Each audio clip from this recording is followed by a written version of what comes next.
Hai semua, adakah anda sudah bersedia untuk mendengar firman pada hari ini daripada Pastor Chris Oyakilome yang bertajuk Lakukanlah apa yang Dia inginkan, puji Tuhan.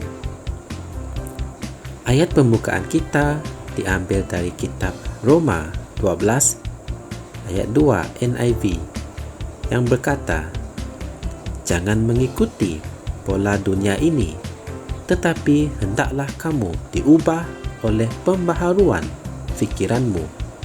Maka kamu akan dapat menguji dan mengesahkan apa kehendak Allah, kehendak-Nya yang baik, berkenan dan sempurna." Haleluya. Sejak dari awal perjalanan Kristianku, saya sentiasa ingin tahu apa yang Tuhan kehendaki, apa yang ada di dalam fikirannya. Saya ingin mengetahui kehendak-Nya yang sempurna tentang segala-galanya, supaya saya dapat melayani Dia dengan betul. Saya tidak mahu mendapati diri saya berada di suatu arah yang tertentu atau melakukan sesuatu dan kemudian mendapat tahu bahawa ia bukan kehendak Tuhan. Amin. Jadi seringkali Dia mengarahkan saya kepada kitab-kitab suci, tetapi Dia melakukan sesuatu yang lebih daripada itu. Dia membuka pemahaman saya dalam cara yang luar biasa, kerana Dia melihat hati saya. Ini merupakan salah satu cara saya mengenali hatinya tentang apa sahaja, tentang apa yang Dia mahu. Oleh itu, dalam melayani Tuhan, ia adalah tentang Dia, apa yang Dia kehendaki dan bagaimana Dia menghendakinya. Ia bukan tentang perasaan, dorongan atau pengetahuan yang berdasarkan panca indera kita. Misalnya, dalam memuji dan menyembah Dia, kita tidak sepatutnya mendapati diri kita melakukannya dengan cara yang tidak diperkenankannya. Pujian dan penyembahan di gereja adalah sangat penting bagi Tuhan. Ia merupakan sesuatu yang kita mesti lakukan mengikut perintah yang ditetapkan, yaitu menurut firman-Nya. Haleluya. Ada yang percaya bertepuk tangan adalah satu cara untuk memuji dan menyembah Tuhan, tetapi tidak. Bertepuk tangan adalah suatu tepukan. Tepukan itu bukan untuk memuji Tuhan. Ini adalah beberapa perkara yang kita telah lakukan pada masa lalu, dan Tuhan mahu kita pembetulkan. Dia sedang menyempurnakan gerejanya untuk kedatangannya kembali. Kita tidak bertepuk tangan untuk Tuhan.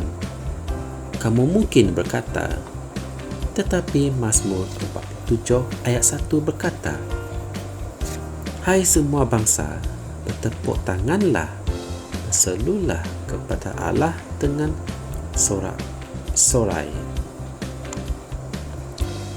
Hal tersebut telah ditulis untuk orang dalam perjanjian lama dan bukan untuk kita turuti, kerana orang perjanjian lama kebanyakannya berjalan dalam daging. Jika kamu ingin tahu bagaimana kamu sepatutnya melayani Tuhan, bagaimana kamu memuji dan menyembah Dia sebagai seorang ciptaan baru, pelajarilah perjanjian baru, surat-surat itu.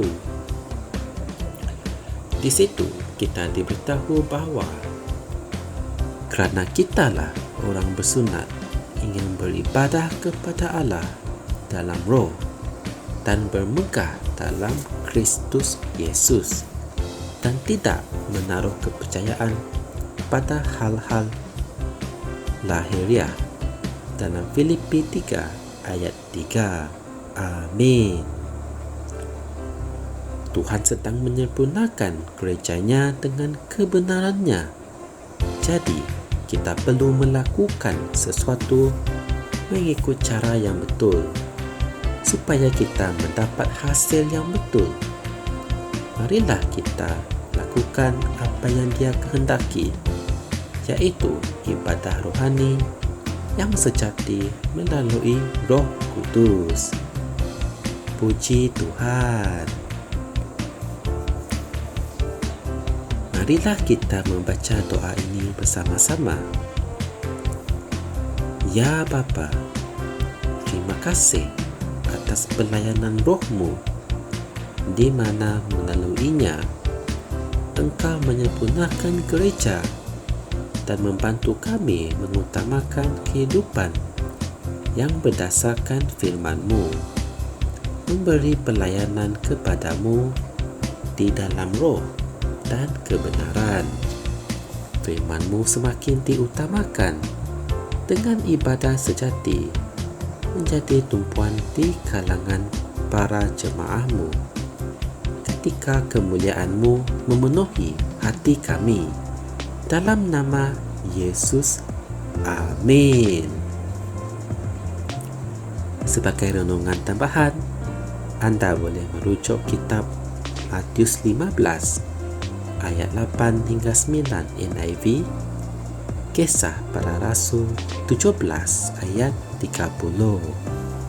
Sungguh indah firman pada hari ini ya. Anda boleh mengetahui lebih lanjut mengenai firman ini dengan menekan butang like dan subscribe Rapsodi Reality Malaysia. Dan semoga kita berjumpa lagi dalam segmen yang akan datang. Semoga Tuhan memberkati anda semua. Amin. Kami percaya saudara-saudari semua telah diberkati dengan perkongsian firman dari Rapsodi Reality. Bagi sesiapa yang ingin menjadikan Yesus Kristus sebagai Tuhan dalam kehidupanmu, kamu boleh mengucapkan doa ini bersama dengan saya. Ya Tuhan Allah, aku mempercayai Yesus Kristus, Anak Allah yang hidup dengan sepenuh hatiku. Aku percaya Dia telah mati untukku dan Allah telah membangkitkan Dia dari kematian. Aku percaya Dia hidup hari ini. Aku mengaku dengan mulutku bahawa Yesus Kristus adalah Tuhan dalam hidupku mulai dari hari ini. Melalui Dia dan di dalam nama-Nya, aku mempunyai kehidupan yang kekal. Aku telah dilahirkan semula. Terima kasih Allah kerana menyelamatkan jiwaku. Aku sekarang adalah anak Allah. Haleluya. Tahniah, sekarang kamu telah menjadi anak Allah. Untuk apa-apa sebarang pertanyaan atau untuk mendapatkan lebih banyak maklumat mengenai bagaimana untuk bertumbuh sebagai seorang Kristian, anda semua boleh hantar mesej di akaun Facebook kami atau email kami di tni.msia@gmail.com. Sekali lagi, tni.msia@gmail.com. Tuhan berkati anda semua.